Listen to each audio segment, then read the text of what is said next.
Welcome to Keep It Simple Screen Printer. Today we're going to look at 4 ways that we can test to make certain that our shirts are cured. First, we're going to use an infrared temperature gun. Now, for me, I want to make sure when I'm using the gun that I use it at a consistent distance, and that's about 1 inch behind this metal line, because as you vary farther in and farther out, your temperature will vary. Now, as the ink film, I want to make certain that I'm shooting the ink film.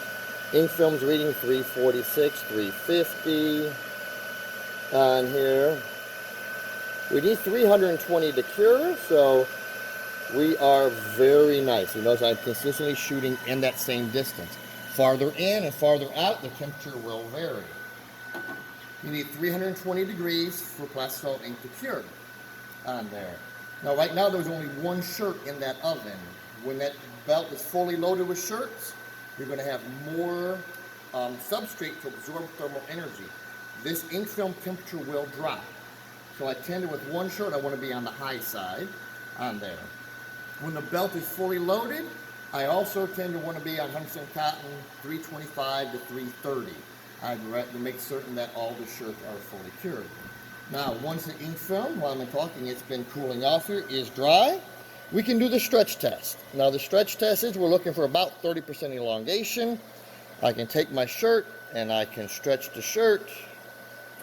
And you notice that the ink is stretching with the shirt, coming back together. And we've got a beautiful print.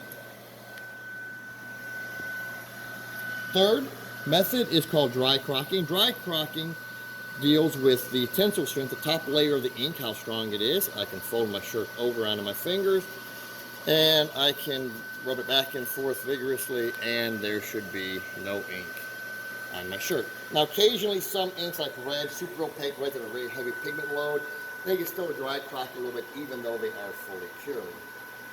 Now, at this point, if my shirts are not cured, not a problem. If it failed to reach temperature, if it did not pass the stretch test or the dry crock test, I can simply run it back through my dryer, either raise my temperature up 5 degrees, so my belt speed down a few seconds until I reach full temperature. Now, I did mention there's a 4th way, and that's a wash test. The wash test is simply I would take this shirt, I would turn it inside out, put it in a washing machine on heavy-duty cycle with an industrial strength detergent, wash it 3 cycles back to back, take it out, dry it, and compare it to my original print and see how much color loss that I have. At which point, if it fails the wash test, I then take all those shirts and run them back through the dryer again until I make sure that they are thoroughly cured. Hopefully these tips save you money. As always, if you like the video, please like and share, and thanks for watching.